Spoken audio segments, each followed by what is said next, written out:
Hi friends, എല്ലാവർക്കും glorious love Malayalam ടിപ്സിൻ്റെ പുതിയൊരു എപ്പിസോഡിലേക്ക് സ്വാഗതം. എല്ലാവർക്കും സുഖമാണെന്ന് വിശ്വസിക്കുന്നു. ഞാൻ ഇന്ന് നല്ല ടേസ്റ്റി ആയിട്ടുള്ള മാങ്ങാച്ചാറിൻ്റെ റെസിപ്പിയുമായിട്ടാണ് വന്നിരിക്കുന്നത്. നാവിൽ കൊതിയൂറും മാങ്ങാച്ചാർ. റെസിപ്പിയിലേക്ക് പോയാലോ? ഇവിടെ ഞാൻ 1 കിലോ തമ്പോർ മാങ്ങ, അഥവാ ഞങ്ങളുടെ ഇവിടെയൊക്കെ കിളിച്ചുണ്ടൻ മാങ്ങ എന്നാണ് പറയുന്നത്. ഇത് ഞാൻ കഴുകി വൃത്തിയാക്കി വെച്ചിരിക്കുകയാണ്. അതിൻ്റെ കൂടെ തന്നെ ഇൻഗ്രീഡിയൻസ് ആയിട്ട് വേണ്ടത് ഒരു 4 ടേബിൾ സ്പൂൺ വെളുത്തുള്ളി വേണം, ഒരു ചെറിയ പീസ് ഇഞ്ചി ഞാൻ കൊത്തി അരിഞ്ഞത്, 2 പച്ചമുളക് അരിഞ്ഞത്, ആവശ്യത്തിന് കറിവേപ്പില. അടുത്തായിട്ട് ഞാനിവിടെ എടുത്ത് വെച്ചിരിക്കുന്നത് തലേ ദിവസം തന്നെ ഞാൻ മാങ്ങ ചെറുതായിട്ട് മുറിച്ച് അത് ഉപ്പിലിട്ട് വെച്ചിരിക്കുന്നതാണ്.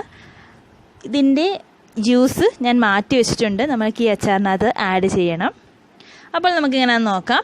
അതിനുവേണ്ടി ഞാൻ ഒരു ഇരുമ്പ് ചീനിച്ചട്ടിയിൽ 3 ടേബിൾ സ്പൂണോളം നല്ലെണ്ണയാണ് ഒഴിച്ചിരിക്കുന്നത്. നല്ലെണ്ണ ഉപയോഗിക്കുകയാണെങ്കിൽ അച്ചാറുകൾക്കൊക്കെ ഒരു പ്രത്യേക ടേസ്റ്റ് ആയിരിക്കും. എണ്ണയൊന്ന് ചൂടായി തുടങ്ങിയിട്ടുണ്ട്.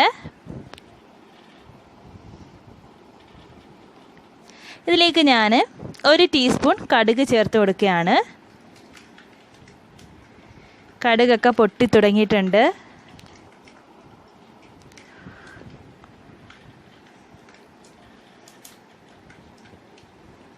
ഇതിലേക്ക് ആദ്യം തന്നെ ഞാൻ ചേർക്കുന്നത് ഇഞ്ചിയാണ്.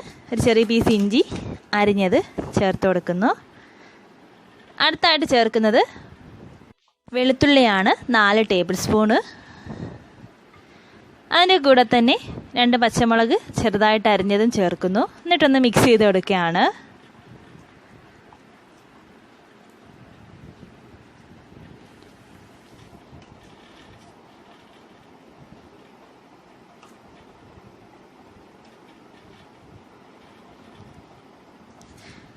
മമ്മി തയ്യാറാക്കുന്ന മാങ്ങാച്ചാർ നല്ല ടേസ്റ്റാണ്. അതിൻ്റെ റെസിപ്പിയാണിത്. ഇതിലേക്ക് ഞാൻ ആവശ്യത്തിന് കറിവേപ്പില ഇട്ട് ഒന്ന് ഇളക്കി കൊടുക്കുന്നു. മാങ്ങാച്ചാർ ഇഷ്ടമില്ലാത്ത ആരും കാണത്തില്ല. എനിക്ക് ഭയങ്കര ഇഷ്ടമാണ്.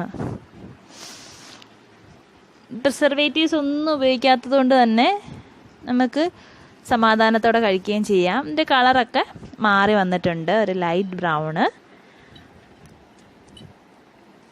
അപ്പോൾ നമുക്കിനി പൊടികളിടാം. ആദ്യം തന്നെ മഞ്ഞൾപ്പൊടിയാണ് ഇട്ടത്, 1 ടീസ്പൂൺ. എന്നിട്ടൊന്ന് മിക്സ് ചെയ്ത് കൊടുക്കാം.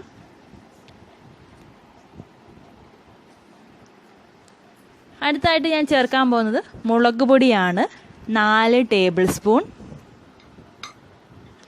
എരി കൂടുതൽ വേണ്ടവർക്ക് അതനുസരിച്ച് ഇടാവുന്നതാണ്.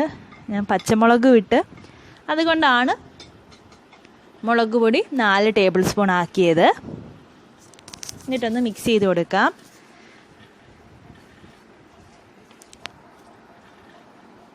അവിടെ മിക്സ് ചെയ്ത് കൊടുക്കുകയാണ്. ആ പച്ച മണമൊക്കെ ഒന്ന് മാറി നല്ല മൂത്ത മണം വരുന്നുണ്ട്. ഇതിലേക്ക് അടുത്തതായിട്ട് ഞാൻ ചേർക്കുന്നത് കായപ്പൊടി 1 ടീസ്പൂണാണ്. എന്നിട്ടൊന്ന് ഇളക്കി കൊടുക്കാം.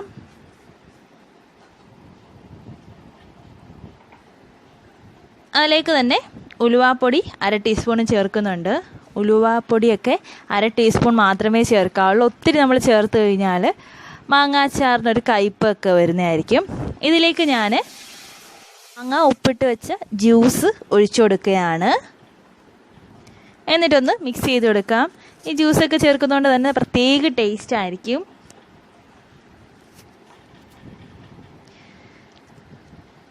ഇതിലേക്ക് ഞാൻ മാങ്ങായും കൂടെ ചേർത്ത് കൊടുക്കുന്നു.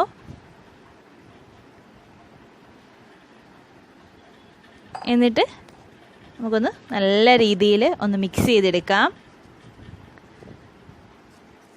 ഇതിന് ഞാൻ ഉപ്പ് കുറച്ച് ചേർത്ത് കൊടുത്തു. എന്നിട്ടൊന്ന് ഇളക്കി യോജിപ്പിക്കുകയാണ്.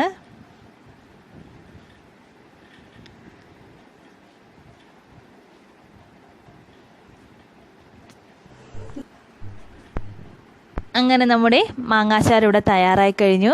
അപ്പോൾ ഈ വീഡിയോ ആദ്യമായിട്ടാണ് കാണുന്നതെങ്കിൽ ദയവായിട്ട് ഒന്ന് ലൈക്ക് ചെയ്യണം, ഷെയർ ചെയ്യണം, കമൻറ്റ് ചെയ്യണം. അതേപോലെ സബ്സ്ക്രൈബ് ചെയ്യുവാനും മറക്കരുത്. അതിനോടൊപ്പം ബെല്ലൈക്കണിലെ ഓൾ എന്ന ഓപ്ഷനും കൂടെ ക്ലിക്ക് ചെയ്യാൻ മറക്കരുത്. അപ്പോൾ പുതിയൊരു വീഡിയോയുമായിട്ട് വരുന്നിടം വരെ bye, take care, thank you for watching my video.